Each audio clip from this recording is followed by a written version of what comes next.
Hello students, welcome to my YouTube channel. आज हम जो चैप्टर पढ़ने वाले हैं उसका नाम है फ्रैक्शन। फ्रैक्शंस सबसे पहले हम जान लेते हैं फ्रैक्शंस कहते किसको हैं, होता कैसे है, लिखते कैसे हैं। सबसे पहले हम इन चीज़ों के बारे में जान लेते हैं। तो मान लीजिए आपके पास कोई चीज़ है, रोटी है, पिज्ज़ा है, कुछ भी है, और उसको आपको इक्वल पार्ट्स में डिवाइड करना है। तो आपने उसको ऐसे इक्वल पार्ट्स में डिवाइड कर दिया। अब मान लीजिए आपके कोई दो फ्रेंड्स आ गए, आपने इसमें से दो पीस निकाल के एक एक अपने दोनों फ्रेंड्स को दे दिया। तो अब आपके पास बचा कितना, या आपने उनको दिया कितना। मान लीजिए आपके पास, सबसे पहले हम ये देखेंगे आपके पास टोटल पीस थे कितने। आपके पास कितने थे, 1 2 3 4 5 6 7 8। टोटल पीस कितने थे, आपके पास 8 पीस थे। आपने उसमें से पीस निकाले कितने, 2 पीस निकाल लिए आपने। मान लीजिए तो आपने जो है, अब ये आपका फ्रैक्शन क्या बना, 2/8, यानी कि 8 पीस, 8 जो है पार्ट में से आपने 2 पार्ट्स निकाल लिए। 2 पार्ट्स आपने जो है निकाल के अपने फ्रेंड्स को दे दिए। तो आपका ये फ्रैक्शन कितना बना, 2/8। 1 पीस निकाला होता, मान लीजिए सिर्फ 1 पीस निकाला होता तो आपका फ्रैक्शन क्या होता, 1/8। ठीक है। तो टोटल जितने, किसी चीज में टोटल जितने पार्ट होते हैं वो हम कहाँ लिखते हैं, नीचे लिखते हैं। और जितने पार्ट उसमें से आपने लिए हैं वो हम कहाँ लिखते हैं, ऊपर लिखते हैं। ठीक है। और दूसरी चीज ये कि हम फ्रैक्शन को किस तरह लिखते हैं, किस फॉर्म में लिखते हैं। हम फ्रैक्शन को a/b के फॉर्म में लिखते हैं। a हमारा क्या कहलाता है, a हमारा क्या कहलाता है, न्यूमरेटर कहलाता है। b हमारा क्या कहलाता है, डिनोमिनेटर। यानी कि जो नीचे चीज होती है वो हमारी क्या कहलाती है, डिनोमिनेटर, और जो ऊपर होती है वो हमारी क्या कहलाती है, न्यूमरेटर। मान लीजिए ये 1/2 लिखा है, इसमें न्यूमरेटर क्या है, जाहिर सी बात है, ऊपर 1 है तो 1 क्या है हमारा, न्यूमरेटर है। नीचे 2 है तो 2 हमारा क्या है, ये डिनोमिनेटर है। ठीक है। तो आप लोग को न्यूमरेटर और डिनोमिनेटर अच्छे समझ में आ गया होगा। अब देख लेते हैं डेफिनेशन क्या होती है। Fraction is a part of whole. कोई एक आपके पास पूरी चीज है, उसका कोई पार्ट आपने ले लिया, तो आप उसको जब लिखेंगे तो जितना पार्ट आपने लिया है वो आप कहाँ लिखेंगे, न्यूमरेटर में लिखेंगे। और जितना पूरा पार्ट था, टोटल जितने पार्ट थे वो आप कहाँ लिखेंगे, डिनोमिनेटर में। तो a fraction is a part of whole. किसी होल का कोई पार्ट जो है वो क्या कहलाता है, फ्रैक्शन कहलाता है। और दूसरी चीज हम उसको कैसे लिखते हैं, उसको हम रिटन एज a/b इस तरह के फॉर्म में लिखते हैं, where b not equal to 0, जहां पर b जो है वो 0 के बराबर नहीं हो सकता, यानी कि डिनोमिनेटर कभी भी 0 के बराबर नहीं हो सकता। ठीक है। तो फ्रैक्शन को हम लिखते कैसे हैं, numerator upon denominator. Fraction is equal to क्या होता है, न्यूमरेटर अपॉन डिनोमिनेटर। ठीक है। अब दूसरी तरह हम ये भी, दूसरे उसमें हम ये भी कह सकते हैं कि a fraction can be considered as a part. मान लीजिए आपको ये 8 ट्राइंगल्स दिए गए हैं, जिसमें से जो है आपको 3 क्या किया गया है, शेड किया गया है। तो हम इसका जब फ्रैक्शन लिखेंगे, शेडेड रीजन का फ्रैक्शन लिखेंगे, शेडेड ट्राइंगल का फ्रैक्शन लिखेंगे, तो कैसे लिखेंगे, टोटल ट्राइंगल्स कितने हैं, टोटल ट्राइंगल्स 8 हैं। तो 8 जो है वो कहाँ चला आएगा, डिनोमिनेटर में आ जाएगा। टोटल जितने भी होते हैं वो डिनोमिनेटर में आते हैं, और जितने शेडेड पार्ट हैं वो कहाँ आ जाएंगे, न्यूमरेटर में। तो कितना शेड है, 1 2 एंड 3, तो 3 कहाँ आ जाएगा, न्यूमरेटर में। तो इसका फ्रैक्शन क्या हो जाएगा, शेडेड पार्ट का फ्रैक्शन क्या हो जाएगा, 3/8। ठीक है।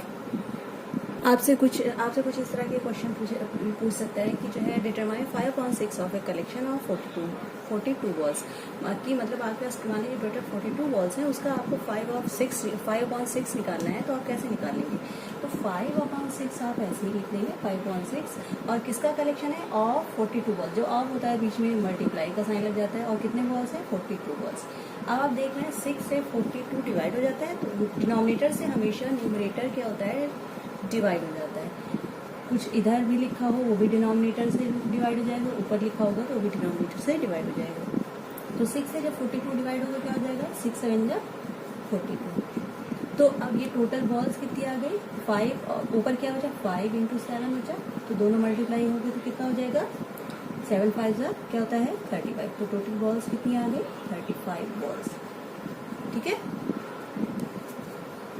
या फिर कुछ इस तरह से पूछ सकता है कि fraction of a day is 12 hours, यानी कि 12 आवर्स का और एक पूरे दिन का जो फ्रैक्शन है वो कैसे लिख सकते हैं। तो टोटल आवर्स कितने होते हैं पूरे दिन में? 24 आवर्स होते हैं, उसमें से हमको 12 आवर्स लेने हैं, तो 12/24 हो जाएगा, वो उसका फ्रैक्शन हो जाएगा। उसके बाद उसको रिड्यूस कर देंगे, ठीक है।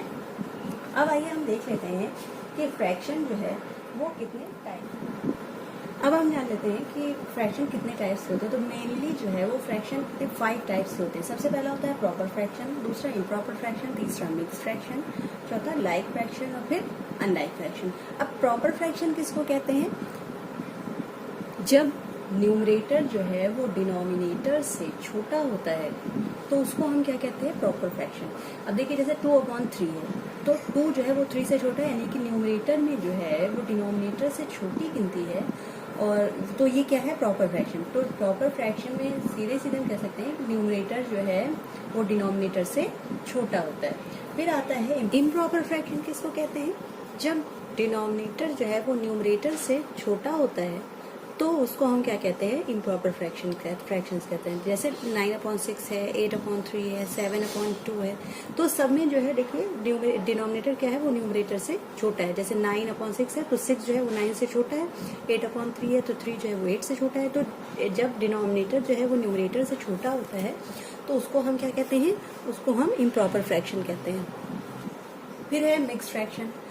मिक्स फ्रैक्शन क्या होता है? जब कोई एक पूरा होल यानी कि पूरा नंबर और कोई जब और एक फ्रैक्शन का कॉम्बिनेशन होता है तो उसको हम क्या कहते हैं? मिक्स फ्रैक्शन कहते हैं। जैसे 1 करेक्ट 1/2, तो 1 जो है वो पूरा नंबर है, होल नंबर है, और 1/2 जो है वो क्या है? फ्रैक्शन है। उसी तरह 2 जो है वो होल नंबर है और 3/4 क्या है? वो एक फ्रैक्शन है। तो जब होल नंबर और फ्रैक्शन जो है एक साथ कंबाइन होते हैं, जुड़े हुए होते हैं, तो उसको क्या कहते हैं? मिक्स फ्रैक्शन कहते हैं। फिर चौथा आता है लाइक फ्रैक्शन।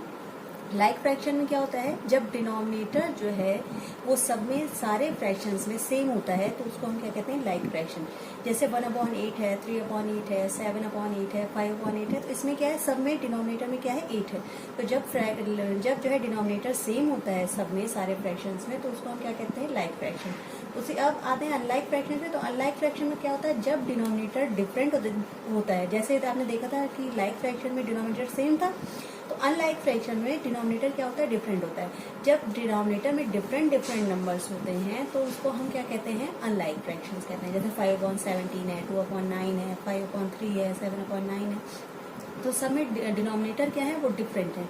तो जब डिनोमिनेटर डिफरेंट होते हैं तो उसको हम कौन सा फ्रैक्शन कहते हैं? उसको हम अनलाइक फ्रैक्शन कहते हैं। अब हम देखते हैं कि फ्रैक्शंस को जो है वो नंबर लाइन पर कैसे रिप्रेजेंट करते हैं, कैसे शो करते हैं। जब पिछले चैप्टर में आपने क्या पढ़ा था? इंटीजर।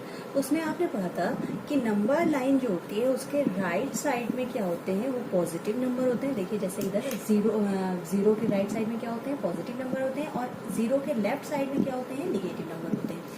अच्छा, अब हमको क्योंकि निगेटिव रिप्रेजेंट नहीं करना था, हमको पॉजिटिव, अभी हमने यहाँ नंबर लिखा हुआ है, पॉजिटिव रिप्रेजेंट करना है, तो हमने सिर्फ 0 के राइट साइड वाले नंबर लिखे, यानी कि सिर्फ पॉजिटिव नंबर लिखे। तो अब हमको जैसे रिप्रेजेंट करना है 3/4, तो हम कैसे रिप्रेजेंट करेंगे?